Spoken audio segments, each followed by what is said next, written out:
Choose a Better Path is kind of neat because it's part devotional, part workbook. It takes the important issues that affect adults with divorced parents and kind of breaks it into bite-sized pieces.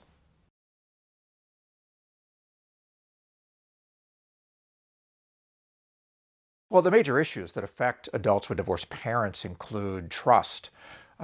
Trust is a huge issue. We really don't trust people. And those that we're in relationship with, we really make them earn our trust. And that can be real problematic in relationships. Another issue is anger. Most of the research shows that children of divorce never were really able to deal with their anger constructively. And it's just a big issue. And we drag that right into our adulthoods. And of course, it negatively affects our relationships. Another issue is fear. We have just a ton of fears: fear of conflict, fear of inadequacy, fear of inferiority, fear of marriage, fear of divorce. There's a lot of fears that are kind of running under the radar. We don't always realize they're affecting us, but they are. Another issue would be father hunger. Father hunger happens when the dad leaves, which is still the majority of the time, particularly for those of us who are older. And we miss our dad. The guys miss having that father figure. And the ladies, the daughters very often will take the divorce personally. Even though it's between a dad and a mom, a lot of the research shows that the daughters take it personally, that the dad left them. They weren't beautiful enough. They weren't lovely enough. They didn't do the right thing. And they have those ifs, and that father hunger kind of drags into their relationships. And where guys will bring anger into the adulthood, ladies will bring that father hunger into their adulthood, which very often can lead them into relationships that are troubling and can be difficult.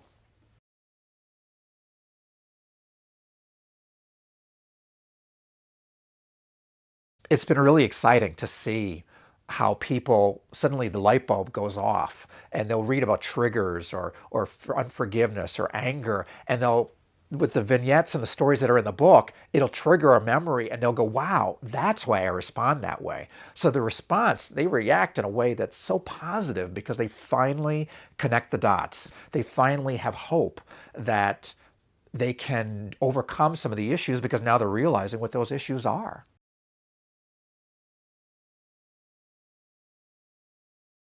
Yeah, my parents divorced when I was 13, and kind of came out of the blue for me. I mean, there was some tension in the house and all that, but when the announcement came, when my mom said they were getting a divorce, it really came as a shock, which is not uncommon. I hear that a lot, that even if divorce was mentioned in the arguments and stuff, we never really expected it to happen. And I think initially, I didn't really think it was a big deal. It was a hassle, and I know I was sad, and I miss my dad, but I think it was really when I got into adulthood that I really started to see just how scary it was and just how confused I was at the time. And because your whole world kind of changes overnight, and it was very troubling.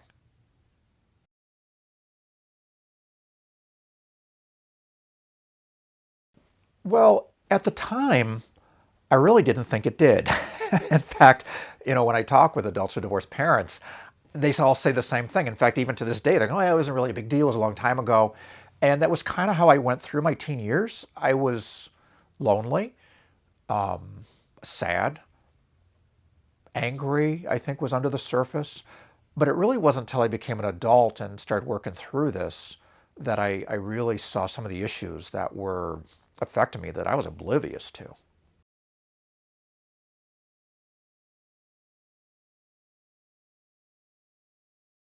Oh, I was an adult when I finally made the connection. I was at a marriage retreat weekend, and we were learning how to have a better marriage. And that weekend, the Lord confronted me and said, Ken, if you don't get your act together, you're on the same emotional path as your dad.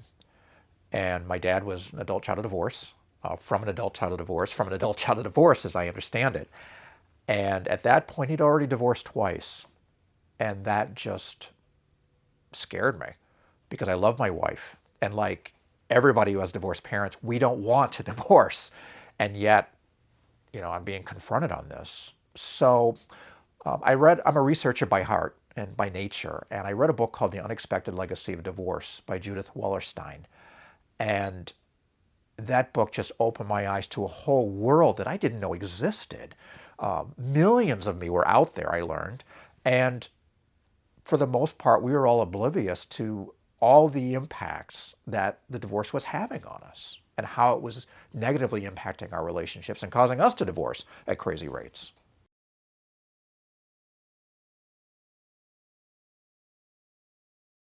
This issue is huge. Some of the research shows that if an adult child of divorce marries somebody from an intact family, the odds of the marriage failing increase 50%. And if two adult children of divorce marry, the odds of the marriage failing increase up to 200% as compared to two people from intact families. So this is a big deal. In fact, some of the numbers show that up to 40% of everybody out there, all the adults, have divorced parents. So this is just a major, major issue. And the other thing we're dealing with is gray divorce, which is really on the upswing right now.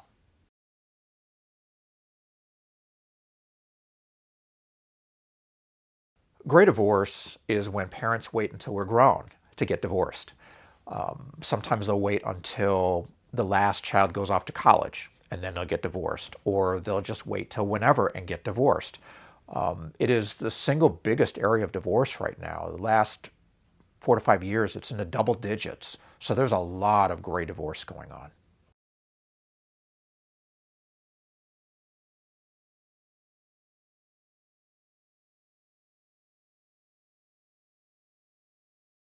Yes, actually, there's a number of differences. The positive, if you will, is that as an adult, if our parents divorce when we're an adult, we're less likely to blame ourselves.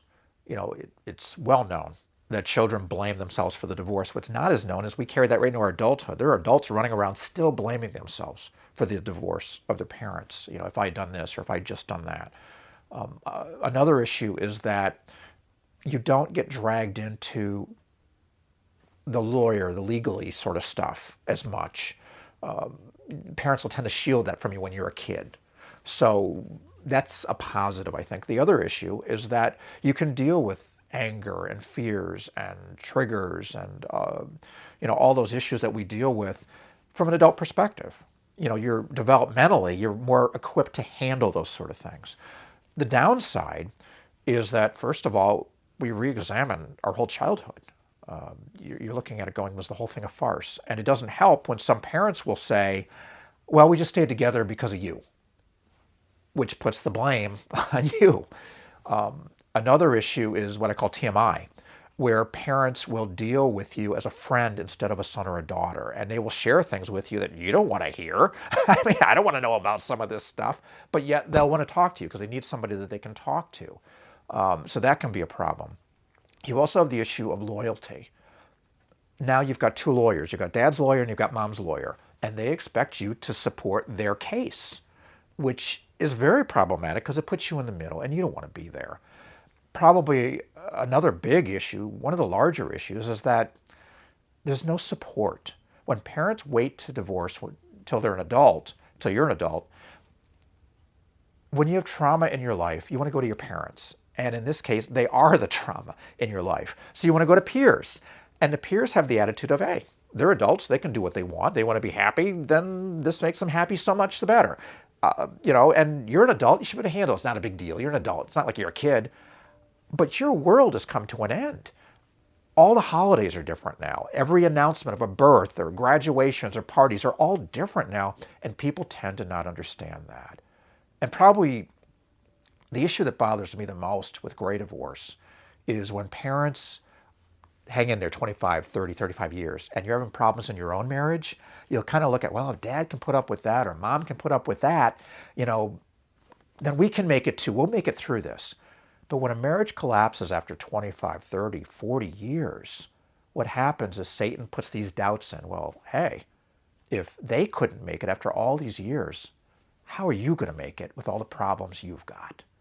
And that doubt is just such a problem. And that's probably the biggest problems with gray divorce.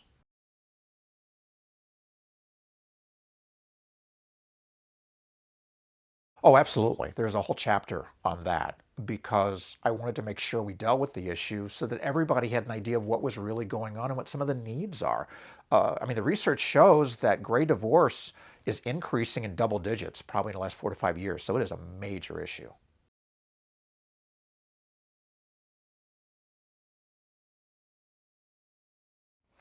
Sure, I'd love to.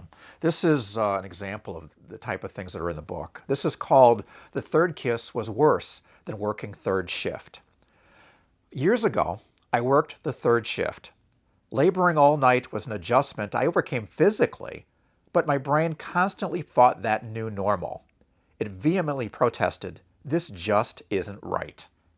Another new normal forced its way into my brain a short time after my parents' divorce: the third kiss. The first and second kisses were familiar territory. My dad kissing my mom was the first kiss. My mom kissing my dad was the second. However, one day I was introduced to the third kiss, my dad kissing my stepmom. This new display of affection was unexpected and unsettling. As with my experience on the third shift, my body adjusted quickly, but my mind revolted. While a smile or my best neutral face automatically appeared, mentally, it just didn't compute. It's not that she was a bad person. There was just something unnatural about seeing my dad kiss anyone other than my mom. My brain screamed, "This just isn't right." Adults with divorced parents encounter many situations like the third kiss. We often face them with no personal experience and no handbook to guide us. Fortunately, God is the helper of the fatherless and gives wisdom to his children. When we face oddities like the third kiss, it is important to pray. In sharing our thoughts and feelings with God, we experience his readiness to bring comfort and peace when things just aren't right. And then there's a section that each one of these has a prayer, and it's called A Moment with God. And this one says, "Heavenly Father, please reveal any hurt and anger in my heart and exchange them for your forgiveness and love." And then the last section, we encourage people to journal out their thoughts. And this says, "My thoughts on this journey." And this one says, 1 Peter 5:7 says, "Give all your worries and cares to God, for he cares about you." Write out the details of an experience you had that was similar to the third kiss and how you handled it. Did you adapt quickly or did you fight it? When you're ready, share your thoughts with God in prayer.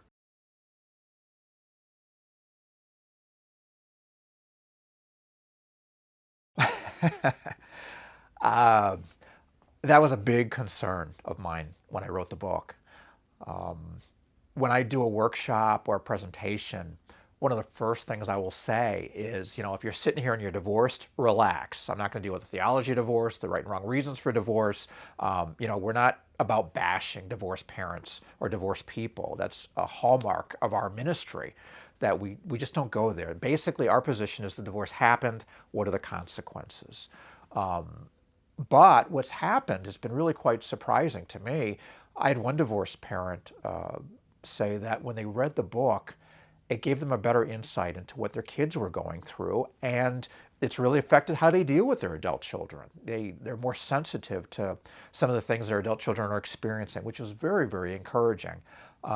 Others I found are very concerned about their adult children, their relationships, and that they will succeed. And they very often want to buy the book for them. There's a real love that divorced parents have for their kids that I think sometimes gets lost in all the stuff and hurts and wounds and all that. There really is love both ways. But I found that divorced parents have really been very receptive to the book, and that's been very encouraging.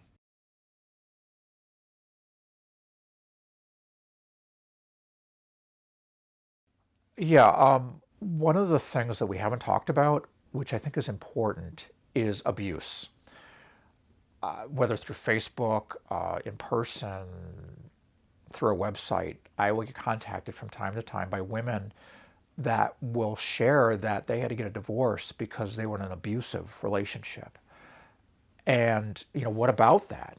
Because we are proponents of avoiding divorce. That was my heart when we created the ministry all those years ago. But our ministry is not, nor has it ever condoned abuse. That is never God's intent. There's no biblical justification for abuse. And if you're in an abusive situation, you need to get help. Call the National Domestic Abuse Hotline, get a professional counselor, call a local shelter. but you should not be in that condition. You shouldn't be in that situation, if you will. But our ministry deals with the vast majority of divorces that have nothing to do with abuse. In fact, the research shows in the last few years, it doesn't even deal with affairs. The number one reason why people are divorcing now is they're just tired of each other. They're not getting their needs met. And that's really the sweet spot of what our ministry is aiming for. We want to help adults with divorced parents achieve healthy relationships with God, themselves, their spouse, and with others. And that's really our heart. And that's really the heart of our ministries. There's other ministries that deal with the abuse, and I encourage you to go online and find that. But Choose a Better Path was really written for the vast majority of people that just suffered a divorce that didn't have the abuse and didn't have, some of that more intense stuff that can occur in relationships.